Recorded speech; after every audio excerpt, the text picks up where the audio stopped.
Hi mga plant lovers and collectors like me. Good afternoon. Welcome back sa channel. This is Plant Orchids. Ngayon, magtutulungan tayong mag-multiply ng succulents guys. So as you can see, ayan ang aking Aron P. Naka-ready na yan siya dyan for chopping. Ayan, mag-multiply tayo guys. So join me. Ayan, magsisimula na tayo. Ang aking gunting na pang-chop. Tatanggalan ko lang ng dahon muna guys. Before i-cut. Yan. Ito rin tatanggalan. So, parang ano to guys, tong si Aron P ko na to, malegi ng konti kasi andun siya sa hindi siya masyadong naaarawan na part ng garden ko or area ng garden ko. So, ayan.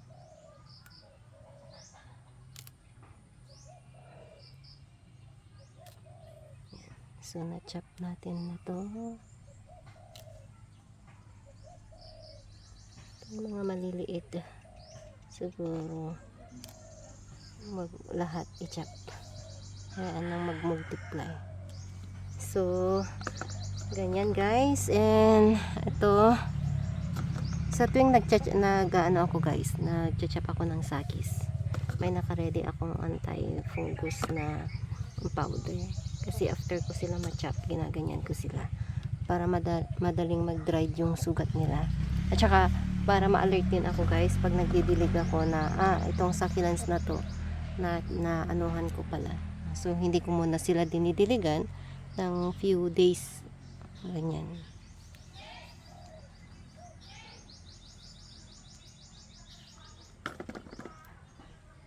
Ang daling na putol yung dahon nun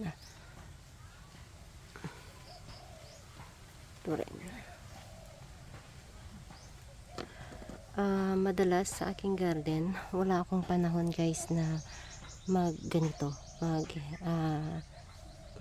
cuttings o mag head chop kasi madalas pag umuwi ako ang dami kong nire-repat na succulents na from whole ganyan. So instead na magkaroon ako ng time na mag multiply, wala kasi nandun ako nagre-replant ganyan, nagre-repat. So ito, oops, sorry, sagi. Ito, sa baba lang siya nakapwesto. So ilagay ko muna siya sa ano guys.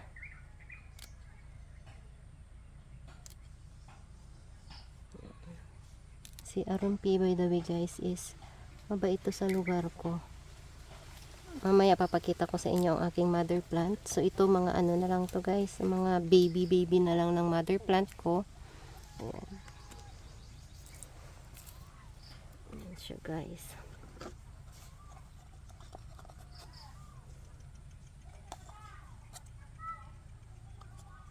Siguro pansin nyo pag nag-chop ako ng succulents, dito lang ako sa taas nagkakat. Yung mga trailing na ano sa side hindi ko kinakat kasi gusto ko talaga silang makitang magti-trail ganyan. Gusto ko yan guys, tingnan ganyan, gusto ko yan ganyan na form ng sakis ng succulents kaya hindi ko talaga kinakat, more on sa taas ako. So moving on, dito tayo guys sa sa tawag niyan sa mother plant ko. So this is my mother plant. Yan siya. Meet her. Ayan, may ano ako dito. Yan. Anuhin natin kasi pag anuhan niya ng mga lamok. Ang daming lamok sa garden ko minsan. Yan. So ayan sila. Saka fast grower si Aron P sa lugar ko. Fast grower ito sa akin. Yan.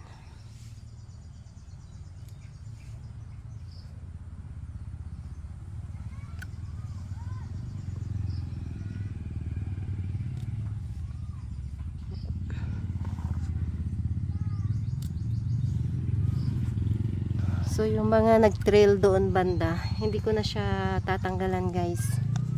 Yan siya para magkaroon ng ano, magandang view daw.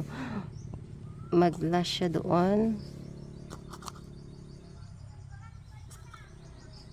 Ayan, ano yan, sana yung iba.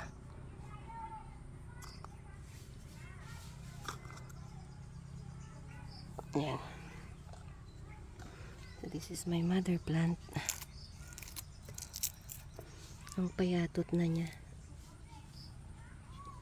So, ayan siya guys. At saka isang pot na lang to guys. Ng aron tea.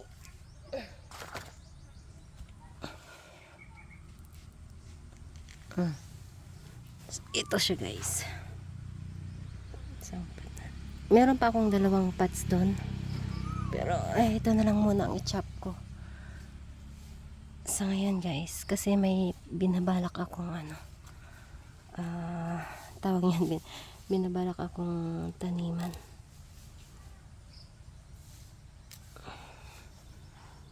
So, kung if ever na makulangan tayo, later on, ano na lang ako guys. Mag-chop na lang ako. Doon sa dalawang pots ko na yan. Virgin pa naman ng mga yun guys. Yung mga pots kong yun. Never ko pa silang na chop kumbaga. Ito, hayaan ko siyang mag-trailing.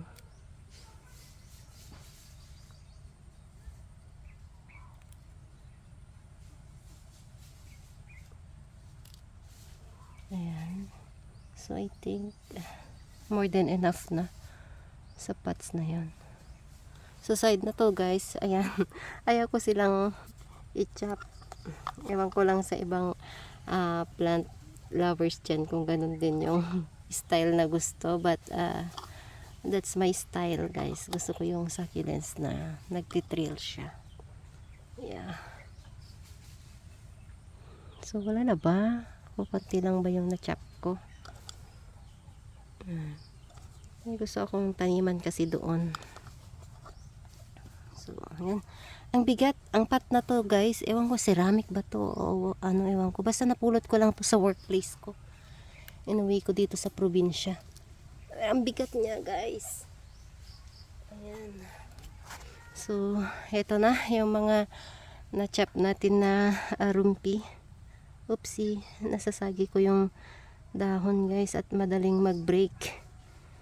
Siguro dahil kinakailangan na nila ng water. Ayan. Ayan siya guys. At parang naparami yata ako ng ano. Kasi wala akong pot. Pag naparami to, wala akong panglagyan. Hindi bale. If ever na, oopsie, ala, ang bilis mag ano. If ever na, ano to guys. Tawag niyan, if ever na mag sobra, lalagay natin siya sa ano, lalagay natin siya sa mga pots ng pinagkuhanan ko para magmumukhang lush siya. Yan. So ito na yan siya guys, para lang tayong ano, igaganyan natin para madaling mag-dry. Lalagyan natin siya ng powder. Diyan mama ko guys. May itatanim yata sa garden ko. Ewan ko kano itatan. Ayan. Nya daya yung kwayo ya. Yung kabilyo.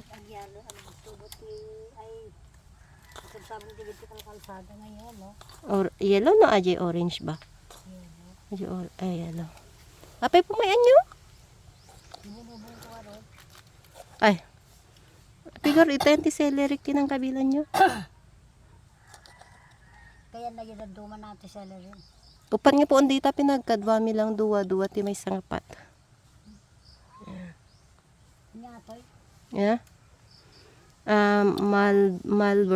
Mulberry ba?